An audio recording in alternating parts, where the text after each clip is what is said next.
तो गाइस आज हम बात करेंगे क्वेस्टिज्म के चैप्टर नंबर 109 के बारे में। और आज की वीडियो की शुरुआत में हम देखते हैं शुन उस जगह पे पहुंच चुका होता है जहां पे जिंटे होता है। जिंटे शुन के सामने बड़ी बड़ी बातें कर रहा होता है, जैसे कि हमारी फाइट काफी ज्यादा खतरनाक होगी, लेकिन शुन उसको कहता है हम दोनों के बीच में कोई फाइट नहीं होगी, मैं बस तुझे एक तरफा कुत्तों की तरह मारने वाला हूँ। साथ ही साथ में हमें शुन के स्टैट्स भी दिखाए जाते हैं जो कि काफी ज्यादा खतरनाक होते हैं, और इन स्टैट्स के दम पे शुन सच में जिंटे का कुत्ता बनाने का दम रखता है। लेकिन जब शुन यहाँ पे आया ही था तो आते ही साथ उसने जिंटे के मुंह पे एक मुक्का मार के उसको जमीन में गिरा दिया था। लेकिन अभी जिंटे वापस से जमीन से उठ चुका होता है और बोल रहा होता है बहुत बढ़िया, तू ताकतवर हो गया है। हाँ, मेरे लिए तो ये अच्छी बात है, अगर तू कमजोर होता तो मैं तुझे देख के निराश हो जाता। वैसे भी अगर तू कमजोर होता तो ये एक बॉस फाइट नहीं कहलाती, तू भी एक बॉस है और मैं भी एक बॉस हूँ। साथ ही साथ में हमें जिंटे के भी स्टैट्स दिखाए जा रहे होते हैं जो कि शुन से कम होते हैं, लेकिन जिंटे के कॉन्फिडेंस में बिल्कुल भी फर्क नहीं आया होता है। और जिंटे बहुत ही स्टाइल में एक स्माइल के साथ बोल रहा होता है वैसे तुझे देख के मैं थोड़ा सा तो हैरान हुआ हूँ, तेरा अभी जो मुक्का मेरे पड़ा वो काफी ज्यादा तगड़ा था। और साथ ही साथ में जिंटे अपने मन में बोल रहा होता है अपने साइज के हिसाब से ये काफी ज्यादा फास्ट और स्ट्रॉन्ग लग रहा है, लेकिन मैं भी कोई मामूली बंदा नहीं हूँ। अगर बात स्पीड की आती है तो मैं काफी ज्यादा फास्ट हूँ। और सबसे ज्यादा जरूरी बात तो ये है कि अभी से काफी ज्यादा गुस्सा आया हुआ है, इसके इसी गुस्से को मैं अपने फायदे के लिए अभी यहाँ पे इस्तेमाल करूंगा, जिस वजह से ये मेरे ऊपर किस तरीके का अटैक करने वाला है वो मुझे पता चल जाएगा। ये चाहे कुछ भी कर ले, मैं इससे एक कदम आगे रहूंगा। लेकिन जब तक जिंटे सारी की सारी बातें अपने मन में बोल रहा होता है, इतने में ही शुन उसके पास पहुंच जाता है और जिंटे के मुंह पे एक मुक्का मार के उसको पीछे कर देता है और कहता है आखिर तू वहाँ पे इस तरह से खड़ा क्यों है, क्या तुझे मुक्का खाने की जल्दी है। जिंटे के मुक्का पड़ते ही जिंटे अपने मन में बोलने लगता है इसका पंच काफी ज्यादा फास्ट था, मुझे रिएक्ट करने का समय नहीं मिला। क्या इसका मतलब ये है कि ये मुझसे भी ज्यादा ताकतवर और स्किल्ड फाइटर है। और इसी के साथ साथ जिंटे शुन के ऊपर मुक्के चलाने लगता है, लेकिन जिंटे जितने भी मुक्के शुन के ऊपर मार रहा होता है शुन उन सारे के सारे मुक्कों से बहुत ही इजीली बच रहा होता है। लेकिन इतने में ही शुन जिंटे के मुंह पे एक मुक्का मार के उसको जमीन में चिपका देता है। और जिंटे को भी इस चीज का एहसास हो चुका होता है कि वो शुन किम के अगले मूव को प्रिडिक्ट नहीं कर सकता, क्योंकि शुन उससे काफी ज्यादा फास्ट और काफी ज्यादा ताकतवर है। जमीन में पड़ के जाने के बाद जिंटे की हालत काफी ज्यादा खराब हो चुकी होती है और शुन उसको बोल रहा होता है तूने वो क्यों किया, आखिर तूने हारू के साथ वो सब कुछ क्यों करा, तू फाइट में उससे जीत चुका था, क्या तेरे लिए उतना काफी नहीं था, तुझे जो चाहिए था तुझे वो मिल चुका था, लेकिन उसके बावजूद भी तुझे इतना ज्यादा गिरने की क्या जरूरत थी,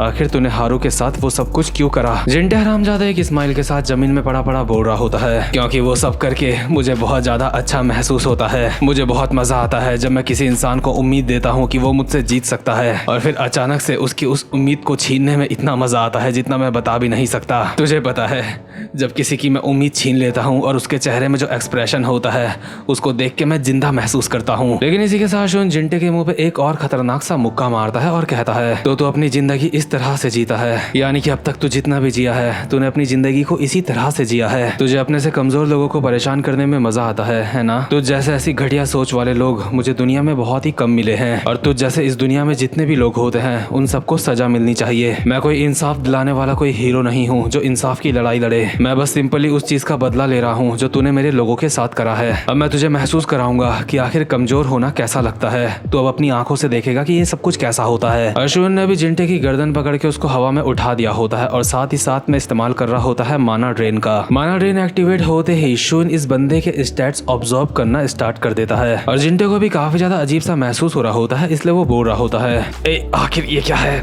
आखिर तू मेरे साथ क्या कर रहा है हरामजादे, आखिर ये क्या चल रहा है, मुझे बता आखिर तू क्या कर रहा है, रुक जा हरामजादे, नहीं मुझे तकलीफ हो रही है, रुक जा। अर्जुन धीरे धीरे करके इस बंदे के स्टैट्स ऑब्जर्व कर रहा होता है, धीरे धीरे करके जिंटे के स्टैट्स माइनस हो रहे होते हैं। साथ ही साथ में शुन को याद आ रहा होता है कि चोयुन ने भी सेचन के स्टैट्स ऐसे ही ऑब्जर्व करे थे और चेयन को लगभग कोमा की कंडीशन में ला दिया था। लगभग क्या सेचन बेचारा तो कोमा में ही पड़ा हुआ होता है, लेकिन शुन चोयुन जैसा हरामजादा नहीं बनना चाहता होता, इसलिए वो जिंटे को अभी छोड़ देता है, क्योंकि अगर शुन जिंटे का सेचन जैसा हाल कर देगा तो चोयुन और शुन में कोई भी फर्क नहीं रह जाएगा। अभी शुन जैसे ही जिंटे को जमीन में गिराता है तो हम देखते हैं जिंटे के स्टैट्स। जिंटे के अभी सारे मेन स्टैट्स सी लेवल के हो चुके होते हैं, यानी कि शुन ने लगभग उसके काफी सारे स्टैट्स खींच लिए होते हैं और जिंटे जमीन में बड़ा बड़ा शुन को बोल रहा होता है हरामजादे, आखिर अभी अभी तूने मेरे साथ क्या किया। लेकिन शुन जिंटे का जवाब नहीं दे रहा होता और यहाँ से जाने लगता है और जिंटे बस पीछे से यही चिल्ला रहा होता है, रुक जा हरामजादे, मैंने कहा रुक जा, आखिर तू कहाँ भाग रहा है। और अभी हम देखते हैं शून के स्टैट्स माना रेन की वजह से इंक्रीज हो चुके होते हैं, यानी कि उसके स्टैट्स जो पहले UR लेवल के थे अब वो UR प्लस के हो चुके होते हैं। अब आप में से कुछ लोग सोच रहे होंगे कि जिंटे के तो इतने ज्यादा स्टैट्स माइनस हुए हैं और शून के स्टैट पर UR से UR प्लस हुए हैं। तो देखो मेरे हिसाब से ऐसा इसलिए हुआ होगा क्योंकि जो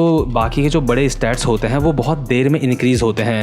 UR से UR प्लस में जाना भी एक बड़ी बात होती होगी, इसलिए सिर्फ UR से UR प्लस में जाने के लिए जिंटे के इतने सारे स्टैट्स लगे हैं शून को। तो खैर इसके बाद जो शून होता है यहाँ से चला जाता है चैरिन बेक और शोहा के पास। अभी चैरिन बेक और शोहा भी होश में आ चुकी होती हैं और उठते ही साथ बोल रही होती हैं, हे मैं कहाँ हूँ, आखिर यहाँ पे क्या चल रहा है। शून अभी यहीं बगल में बैठ के इन लोगों के उठने का इंतजार कर रहा था और जैसे ये उठती हैं शून उनको कहता है, हे लड़कियों, क्या तुम दोनों ठीक हो ना, तुम दोनों को कहीं चोट तो नहीं आई, मुझे माफ करना, मेरी वजह से तुम्हें इन सारे लफड़े में पड़ना पड़ा। मैं तो सोच रहा हूँ तुमसे माफी भी कैसे मांगू, लेकिन अब जो कुछ भी है वो सब कुछ खत्म हो चुका है। तुम लोग चिंता मत करो, चाहे कुछ भी हो जाए अब तुम लोगों को कुछ भी नहीं होगा। चलो अब वक्त है वापस से घर चलने का। इतने में ही शून को जैंगजुक का कॉल आता है और जैंगजुक उसको बोल रहा होता है, हेलो मेरे किंग, मैं गैंगबक बार में पहुंच चुका हूँ। शून कहता है, अरे वाह, तू तो काफी ज्यादा जल्दी पहुंच गया, लेकिन अब सब कुछ खत्म हो चुका है, मैं चैरिन और सोहा को लेके यहाँ से निकल रहा हूँ। वहीं दूसरी तरफ जो जैंगजुक होता है देखता है कि गैंगबक बार में काफी सारे बंदे अनकॉन्शियस पड़े हुए हैं, लगभग 100 से भी ज्यादा बंदे वहाँ पे अनकॉन्शियस पड़े हुए होते हैं, इसलिए जैंगजुक शून को कॉल पे बोल रहा होता है, वैसे मेरे किंग,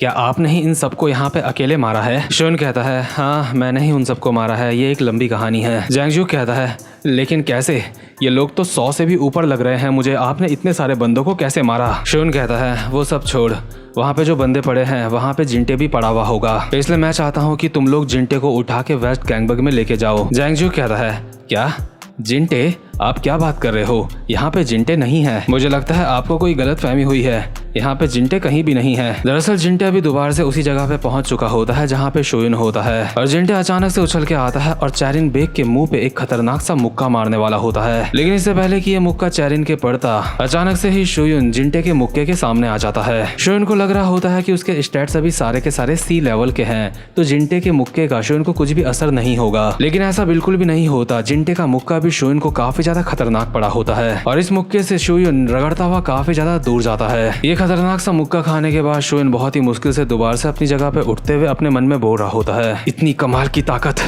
मैंने तो इसके सारे स्टैट्स ऑब्जर्व कर लिए थे, लेकिन इसके बावजूद भी ये तो पहले से भी ज्यादा ताकतवर लग रहा है। ओए आखिर ऐसा कैसे हो सकता है, मैंने तो तुझे मार मार के जमीन में गिरा दिया था। साथ ही साथ में अभी जो जिंटे का ऑरा होता है वो पहले से काफी ज्यादा अलग लग रहा होता है, ऐसा लग रहा होता है जैसे ये बंदा जिंटे है ही नहीं। इसलिए शोयन जिंटे को बोल रहा होता है, अबे ओए क्या तू सच में जिंटे है, लेकिन जिंटे की तरफ से कोई भी जवाब नहीं आ रहा होता, इसलिए शोयन जिंटे के ऊपर पीकिंग स्किल का इस्तेमाल करता है और पीकिंग स्किल का इस्तेमाल करते ही हम देखते हैं एक पुराना सीन जब जिंटे शोयन से फाइट में हार गया था। जिंटे को हराने के बाद शोयन वहां से चला गया था और जिंटे जमीन में पड़ा पड़ा खुद से बोल रहा था, शिट शिट शिट, मुझे ऐसा महसूस हो रहा है मेरी सारी मसल्स टूट चुकी हैं, मैं बिल्कुल भी हिल नहीं पा रहा हूँ, आखिर उस हरामजादे शोयन किम ने मेरे साथ क्या करा, मैं हिल क्यों नहीं पा रहा हूँ, आखिर मैं शोयन किम से क्यों हारा, आखिर ऐसा क्यों हुआ। लेकिन मुझे वो बात नहीं भूलनी चाहिए, सर चोयुन ने खुद अपना हाथ मेरी तरफ बढ़ाया था, उस दिन सर चोयुन ने मेरे ऊपर भरोसा दिखाया था, लेकिन उसके बावजूद भी मैं शोयुन किम से कैसे हार सकता हूँ। और अभी जो जिंटे इतना ज्यादा परेशान हो रहा होता है ये सब कुछ चोयुन अपने कार्ड में देख रहा होता है, इसलिए चोयुन डिसाइड करता है जिंटे के ऊपर एक कार्ड का इस्तेमाल करने का और साथ ही साथ में खुद से बोल रहा होता है, लगता है ये एक कार्ड की बर्बादी है, इतने अच्छे कार्ड को मुझे इस जैसे कबाड़े के ऊपर इस्तेमाल करना पड़ रहा है। और चोयुन इस वक्त एक कार्ड का इस्तेमाल करता है जिंटे के ऊपर जिसका नाम होता है लेट्स मेक अ डील। और इस कार्ड की खासियत ये होती है कि जिसके ऊपर भी ये कार्ड इस्तेमाल होगा उसकी इंटेलिजेंस और पोटेंशियल हमेशा के लिए 0 हो जाएगी और इतने बड़े सैक्रिफाइस के बदले में उस बंदे को मिलेंगे काफी सारे स्टैट्स, यानी कि इंटेलिजेंस और पोटेंशियल 0 होने के बावजूद उसके बाकी के स्टैट्स काफी ज्यादा इंक्रीज हो जाएंगे और इस कार्ड का इस्तेमाल सिर्फ एक बार हो सकता है। और चोयुन वैसे इस कार्ड का इस्तेमाल जिंटे के ऊपर करना नहीं चाह रहा था, लेकिन चोयुन के पास और कोई भी रास्ता नहीं होता। मतलब ऐसा नहीं है कि चोयुन को इसके ऊपर दया आ रही थी कि इसकी इंटेलिजेंस और पोटेंशियल हमेशा के लिए 0 हो जाएंगी, बल्कि चोयुन तो ये सोच रहा था कि ये कूड़े का ढेर किसी भी काम का नहीं है, अगर इससे कोई ताकतवर बंदा होता तो चोयुन उसके ऊपर इस कार्ड का इस्तेमाल करता। लेकिन अभी शोयन किम को हराने के लिए चोयुन इस कार्ड का इस्तेमाल इसके ऊपर कर ही देता है, जिस वजह से जिंटे की पोटेंशियल और उसकी इंटेलिजेंस बिल्कुल खत्म हो चुकी होती है और उसके बाकी के स्टैट्स UR और UR प्लस के हो चुके होते हैं, यानी कि जिंटे अभी काफी ज्यादा खतरनाक बन चुका होता है और स्पीड के मामले में जिंटे अभी शून को पीछे छोड़ रहा होता है। लेकिन इस वक्त तक जिंटे एक चलता फिरता ज़ॉम्बी बन चुका होता है, यानी कि अब उसके पास ताकत तो है लेकिन बिल्कुल भी दिमाग नहीं है। इसी के साथ जिंटे भागता हुआ शून की तरफ आता है और उसका सर पकड़ के उसको जमीन में चिपका देता है। इसके बाद शून के ऊपर लगातार बहुत सारी लाते ही लाते बजा देता है। एंड में शून के मुंह पे एक और लात पड़ती है जिससे शून किसी फुटबॉल की तरह उड़ता हुआ जाता है और सीधा जाके टकराता है एक दीवार से।